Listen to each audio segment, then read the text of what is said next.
नमस्कार। Programme 8 PM में एक बार फिर आपका स्वागत है और मैं हूं दर्शपाल गुप्ता।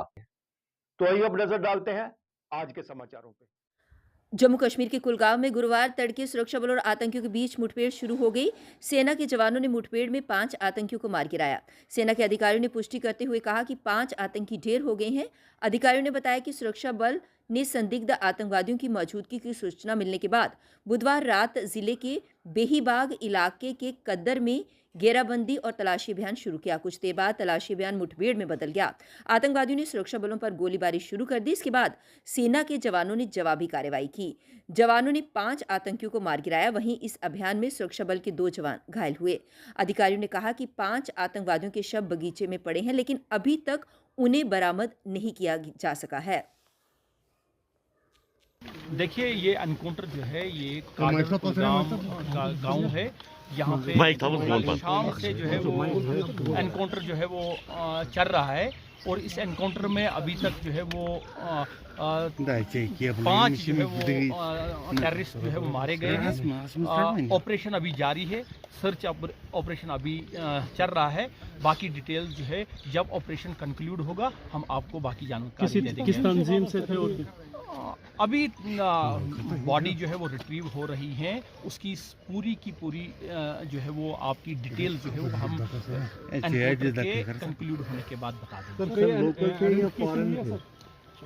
जहाँ तक आइडेंटिफिकेशन का सवाल है, मैंने ये आपको बताया कि ऑपरेशन अभी जारी है। सर, किस तंजीम से ये जो है वो शायद ये जो है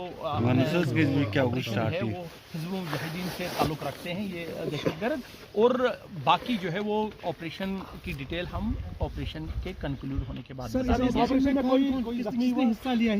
मैं आपको ऑपरेशन अभी जारी है, आप थोड़ा सा जो है वो पेशेंस रखें। इमीडिएटली ऑपरेशन के कंक्लूड होने के बाद हम आपसे बात करेंगे। कुछ जवानों के जख्मी होने की खबर है। 2 जवान हमारे जो है वो जख्मी हैं, लेकिन वो स्टेबल हैं। उनको जो है वो 92 बेस हॉस्पिटल में जो है मुंतकिल किया गया है और they are stable now. Thank you. Vaishno Devi Bhawan के ताराकोट मार्ग को सांझी छत से जोड़ने वाली प्रस्तावित 250 करोड़ रुपए की रोपवे परियोजना के विरोध में बुधवार को कटरा के व्यापारिक प्रतिष्ठान बंद रहे। माता वैष्णो देवी संघर्ष समिति ने शहर में विरोध मार्च निकाला और परियोजना को रद्द करने की मांग की। बंद के चलते शहर में सामान्य जनजीवन अस्त व्यस्त रहा। परिणाम स्वरूप सड़कों पर वाहनों का आवागमन कम रहा।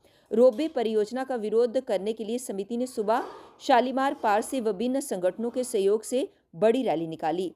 हाथ में तख्तियां और काली पट्टियां बांधे प्रदर्शनकारियों ने श्राइन बोर्ड और परियोजना के खिलाफ नारे लगाए।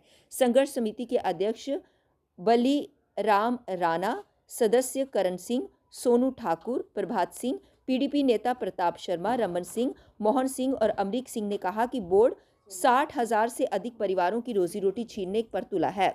श्री माता वैष्णो देवी संघर्ष समिति के आह्वान पर पैंथल, सीडा, सुल, ककड़याल, चिड़ियाई, मुत्तल, सुंदरानी, पागा और आदार जित्तो गांव से हजारों लोग रोपवे के विरोध में कटरा पहुंचे। परियोजना के काम में लगे मजदूरों ने भी काम बंद रखा। सुबह 11 बजे से लेकर शाम 5 बजे तक 6 घंटे प्रदर्शन चला। इस दौरान एशिया चौक मार्ग अवरुद्ध रहा। जम्मू से राजपूत सभा के सदस्य भी समर्थन में पहुंचे। होटल व्यवसायी, दुकानदार, टट्टू संचालक, मजदूर और ट्रांसपोर्टर सड़कों पर उतरे। पीपल्स डेमोक्रेटिक पार्टी के अध्यक्ष महबूबा मुफ्ती ने बुधवार को कश्मीर में कुछ विकास परियोजनाओं के उस पर प्रभाव को लेकर चिंता जताई। उन्होंने कहा कि विकास पर्यावरण और संसाधनों की कीमत पर नहीं आना चाहिए। महबूबा मुफ्ती, जो जम्मू और कश्मीर राज्य की पूर्व मुख्यमंत्री रह चुकी हैं, उन्होंने ये 3 परियोजनाओं पर चिंता व्यक्त की। राजौरी बारामूला हाईवे, गलंदर से गांदरबल तक रिंग रोड और रेलवे लाइन का विस्तार। महबूबा ने एक संवाददाता सम्मेलन में कहा कि हमारी जमीन, वन और संसाधन खतरे में हैं।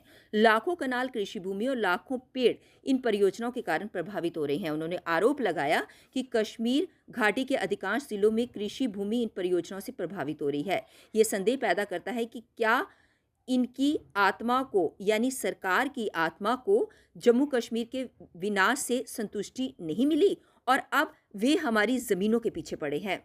महबूबा मुफ्ती ने कहा कि ये अनियोजित विकास कश्मीर में ऐसी आपदाओं का कारण बन सकता है जैसी उत्तराखंड, हिमाचल प्रदेश और जोशीमठ में देखी गई। उन्होंने विकास के खिलाफ होने की बात नहीं की, लेकिन ये कहा कि विकास पर्यावरण, प्राकृतिक सुंदरता और कृषि भूमि की कीमत पर नहीं होना चाहिए।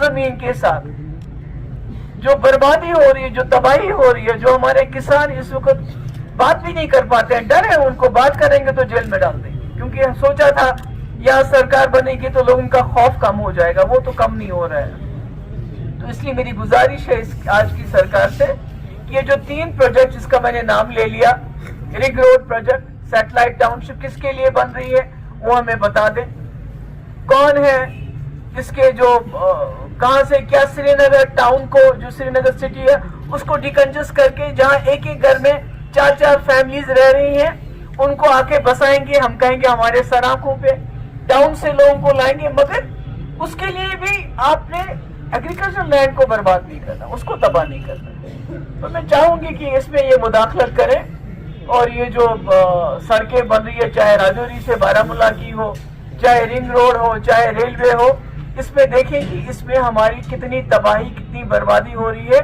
तो इसको रोकें, क्योंकि जो वो बचा सकते हैं उसको तो बचाएं, जो वो नहीं कर सकते उसकी हम उनसे तवक्का नहीं रख सकते हैं, मगर जो उनको करना चाहिए एज अ कश्मीरी यहाँ का रहने वाला, क्योंकि हमारा असासा यही है जम्मू कश्मीर का, हमारी सीनिक ब्यूटी, हमारा एनवायरनमेंट, अगर ये भी तबाह हो गया, इसका भी जोशी मठ जैसा हाल हो गया, तो फिर हमारे पास क्या बचेगा। Thank you so much.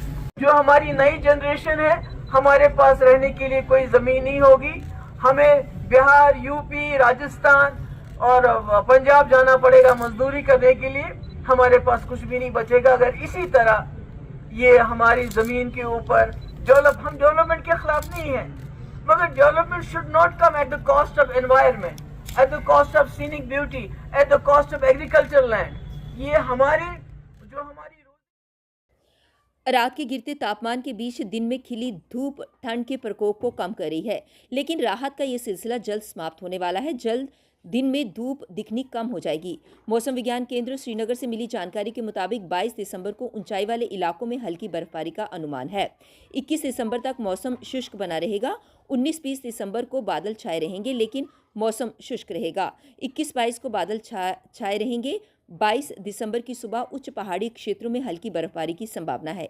इससे दिन के तापमान में गिरावट आएगी। धूप कम रहने से ठंड का प्रकोप शुरू हो जाएगा। न्यूनतम तापमान पहले ही सामान्य से कम चल रहा है, वहीं 22 के बाद अधिकतम तापमान में भी गिरावट आएगी। वहीं 23 से 26 दिसंबर को मौसम शुष्क रहेगा। 27 और 28 दिसंबर को बादल छाए रहेंगे। 27 शाम से उच्च पहाड़ी क्षेत्रों में बर्फबारी हो सकती है। पूरे कश्मीर संभाग में न्यूनतम तापमान 0 से नीचे चल रहा है। केंद्र शासित प्रदेश लद्दाख में भूकंप के झटके महसूस किए गए। बुधवार को 4:23 पर लद्दाख और लेह में भूकंप आया। रिक्टर स्केल पर यह तीव्रता 4.3 आंकी गई। जानकारी के मुताबिक भूकंप का केंद्र 10 किलोमीटर की गहराई पर था। हालांकि भूकंप से किसी भी तरह के जानमाल की हानि की सूचना नहीं है। भूकंप का केंद्र लेह में था और इसकी गहराई 10 किलोमीटर थी। भूकंप से जानमाल के किसी नुकसान की सूचना नहीं है। लद्दाख व जम्मू कश्मीर भूकंप के लिहाज से संवेदनशील इलाके हैं और यहाँ पर भूकंप के आने की संभावना बनी रहती है। देखें तो 5 से कम तीव्रता वाले भूकंप को अमूमन हल्का माना जाता है। प्रत्येक वर्ष करीब 6000 भूकंप आते हैं। हालांकि भूकंप की तीव्रता से नुकसान की आशंका इस बात पर भी निर्भर करती है कि उक्त स्थान की भौगोलिक स्थिति कैसी है। 5 तीव्रता से ज्यादा आए भूकंप के परिणाम काफी भयावह हो सकते हैं।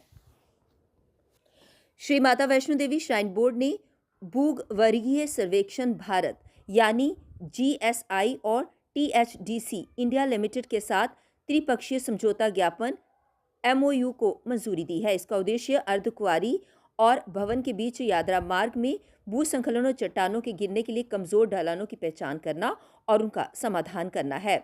इससे अस्थिर ढलानों से जुड़े जोखिम को कम करके श्रद्धालुओं की सुरक्षा सुनिश्चित की जा सकेगी। भवन में बैटरी कार पॉइंट के पास भीड़भाड़ की समस्याओं को दूर करने के लिए बोर्ड ने क्षेत्र के बुनियादी ढांचे में सुधार करने के उपायों को मंजूरी दी, जिसमें पार्वती भवन के सामने बैटरी कारों के लिए एक समर्पित पार्किंग सुविधा विकसित करना शामिल है। एक 3 मंजिला इमारत ढांचा के ऊपर बनाई जाएगी। उधमपुर जिले की दूरदराज तहसील रामनगर के अंतर्गत पड़ते छतरेड़ी हाई स्कूल के बच्चों को रामनगर के विधायक सुनील भारद्वाज ने राष्ट्रीय स्तर पर भाग लेने के लिए फोक नृत्य के लिए भोपाल रवाना किया। उधमपुर के बच्चे अब भोपाल में होने वाले राष्ट्रीय बालरंग फोक फेस्टिवल में लोकल कुड डांस की झलक दिखाएंगे। ये उधमपुर जिले के लिए गर्व की बात है। आज ये बताते हुए मुझे बड़ा खुशी हो रही है और गर्व महसूस हो रहा है कि हमारे रामनगर के दूर दराज क्षेत्र से बच्चे आज बालरंग नेशनल फोक फेस्टिवल में पार्टिसिपेट करने जा रहे हैं और इसमें मात्र एक ही team Jammu Kashmir union territory से सेलेक्ट हुई है और दूर दराज के एरिया के लोग हैं, शतरैड़ी, मुजोड़ी, डुड्डू बसंतगढ़ जो आपने एरिया देखा, वहाँ से हमारी छोटी छोटी बच्चियाँ और बच्चे अपना जो हमारी कला है, जो हमारा हेरिटेज है, जो हमारा कल्चर है, उसे नेशनल लेवल पे आज प्रेजेंट करने जा रहे हैं। और मुझे उम्मीद है कि जैसे इन्होंने अपने यूनियन टेरिटरी लेवल पे कंपटीशन को जीता है, मुझे बल्कि पूरा विश्वास है कि ये नेशनल लेवल पे भी जीत के आएंगे और रामनगर का नहीं बल्कि पूरी डिस्ट्रिक्ट और पूरे जम्मू कश्मीर का नाम रोशन करेंगे। मैं बधाई देता हूँ इन सब बच्चों को, इनके पेरेंट्स को और विशेष करके इनके टीचर्स को जिन्होंने इनको तैयार किया, जैसे अरविंद जी हैं, हमारे अरविंद ब्राह्मणु जी हैं, सुभाष ब्राह्मणु जी हैं, या हेडमास्टर साहब हैं। इन्होंने रात दिन मेहनत की, बच्चों को ट्रेन किया और आज ये दिन देखने को मिल रहा है। और मेरी तरफ से बहुत बहुत शुभकामनाएं पूरी टीम को, बच्चों को, इनके पेरेंट्स को कि ये जाएं और इस प्रोग्राम को, इस कंपटीशन को जीत के आएँ। एज ए विधायक मेरी जो भी जिम्मेवारी है, जो भी मेरी तरफ से हो पाएगा, मैं हमेशा इनके साथ हूं और बल्कि एक कदम इनसे आगे चलने के लिए तैयार हूं ताकि हमारे बच्चे ना सिर्फ स्टेट लेवल या यूटी लेवल बल्कि नेशनल और इंटरनेशनल लेवल पे एक्सेल करें। जी, मैं ZICC डुडू जोन सुभाष ब्राह्मणु और मेरे साथ हाई स्कूल। कल 8 बजे फिर आपसे भेंट होगी, तब तक इजाजत दीजिए, नमस्कार।